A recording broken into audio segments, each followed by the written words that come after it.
Monty, it's important to celebrate, when you have a good win, right? Because it's not often you make the grand finals. Is that what you've done? Yeah, look, I thought it was a great occasion over the two legs. I thought we more than deserved to go through to the final. You have to celebrate, with the friends and family getting to a grand final.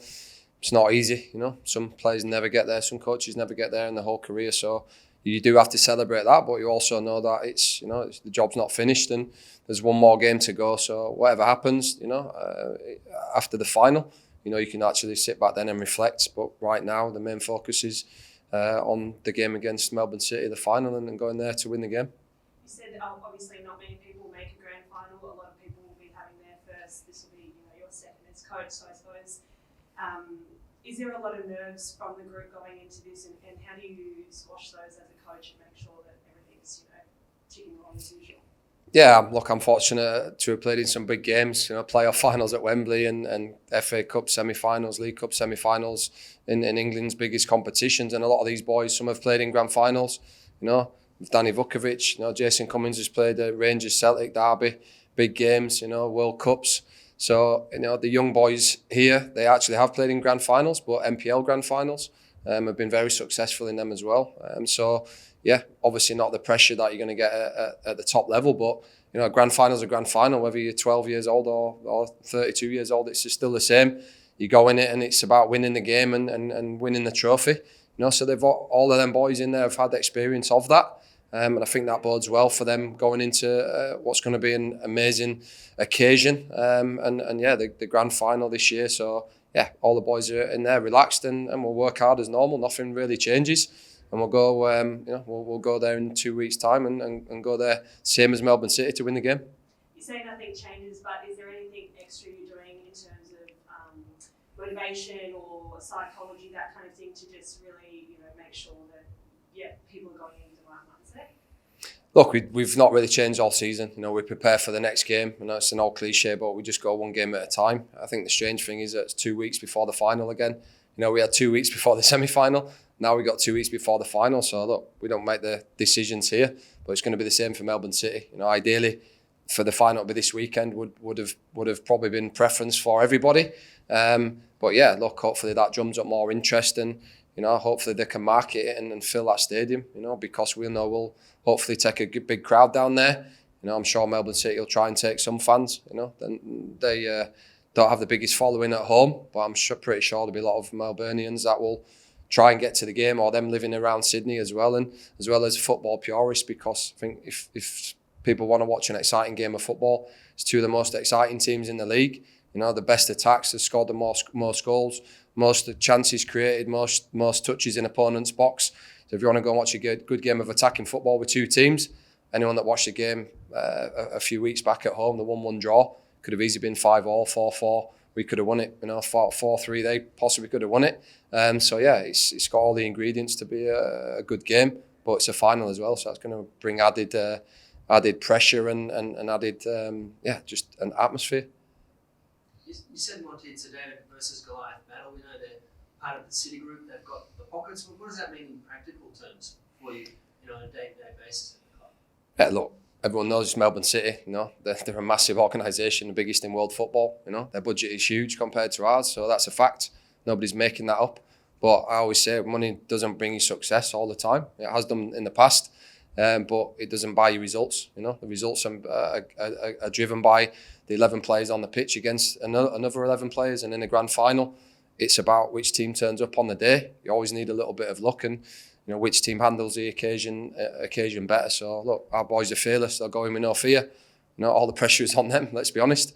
We're there on merit, and we know that we can beat anyone on our day. So we'll go full of confidence, and it's irrelevant really. Their budget, our budget is completely irrelevant. In terms of riches, we'll have more fans there than they will, and that's really what it's about. Us having as many fans from the Central Coast to drive down to Sydney on the day or the day before and go and enjoy the occasion. Hopefully we can enjoy it after.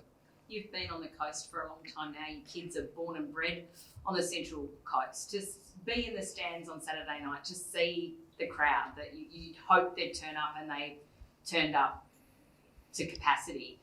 What sense of pride did that give you, sort of standing there and just seeing the love and adoration of the crowd crowd towards this team?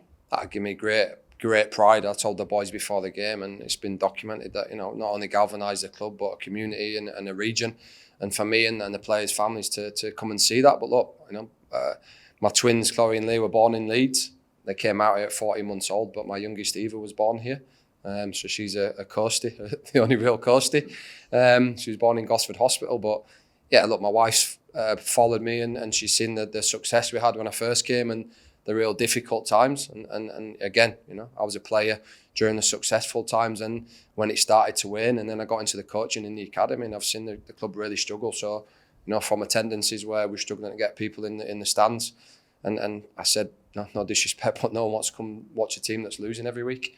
No matter what sport it is in, you know, and yeah, to see the fans sort of, even from last year, the success we had last year, post-COVID, you know, to get to a FFA Cup final, to get in the top 6 with the youngest team again last year, and a lot of the stats that came out showing that we're the number 1 club in AFC for developing young players into the first team is something that I'm extremely proud of, and that's carried on into this season.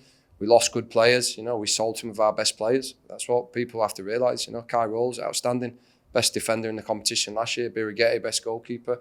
We lost Lewis Miller, Grant Quall. You know, there's 5 or 6 players that we lost.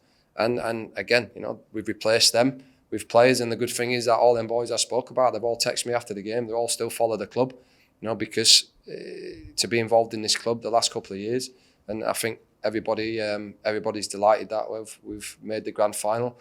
I think we deserve to make it. But yeah, to see the fans fill the stadium, it's one of the most beautiful stadiums in the world, and I can say that because I've played at some of the biggest ones in the Premier League, and you know, when you come here and see the palm trees and see that full crowd, you know, I thought the atmosphere was amazing. And all credit to Adelaide as well, because Cooper's Stadium was outstanding the week before.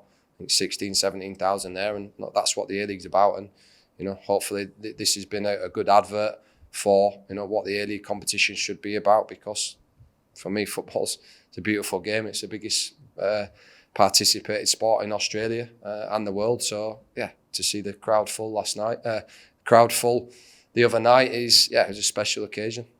10 years ago, you obviously missed out on playing in the grand final after playing a pretty significant role getting the Mariners to that grand final. Could you ever have envisaged then that a decade later you'd be coaching a team into its next grand final?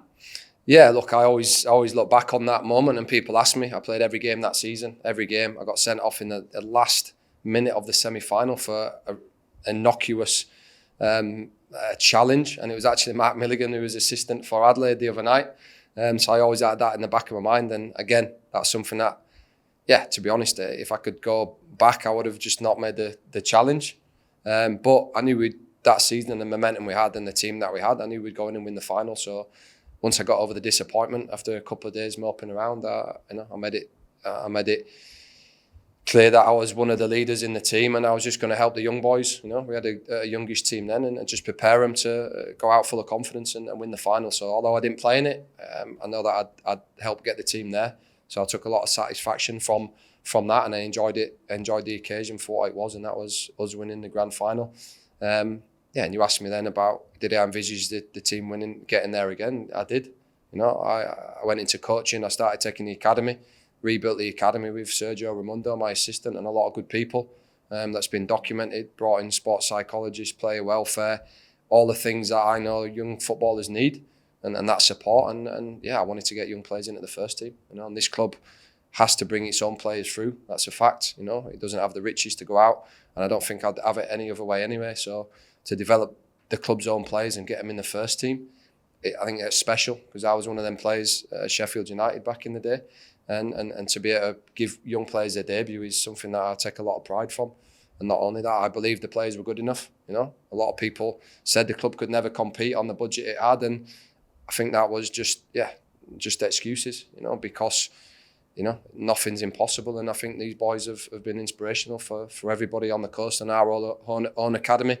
There's a lot of kids now thinking that one day maybe it can be them in the first team, and the club needs that to be sustainable, as well as selling players and bringing players in. So, you know, the blueprint's pretty clear to me, and that never fazed me. And yeah, I think, you know, we've embraced that the last couple of years, and long may it continue. So having the young players actually helped you mould them into the team you want, right?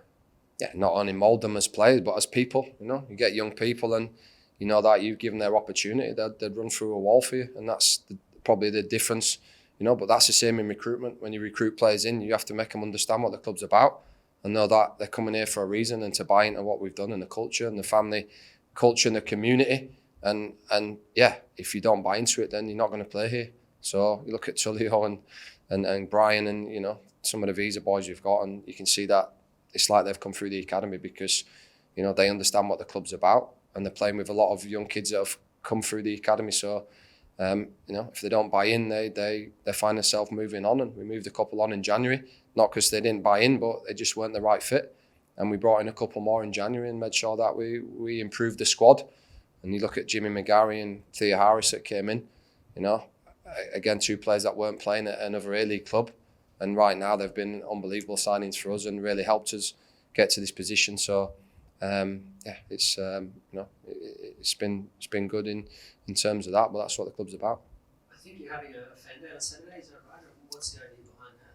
Yeah, so I think it's just a fan engagement day. We'll train at Plume Park on Saturday morning, a bit of an open training session, and yeah, the whole academy play there on the same day. So for the fans to come and not only support us but support the academy. Again, that's a little point of difference with the club. You know, a lot of the fans go and watch the academy games. The same fans come here and watch the A-League. So, you know, a lot of them kids, like I said, were playing in the academy at some point, and they're now in the first team. So we've got some good young players there now that will take inspiration from that, and I think that's how you end up getting more fans in the stadium.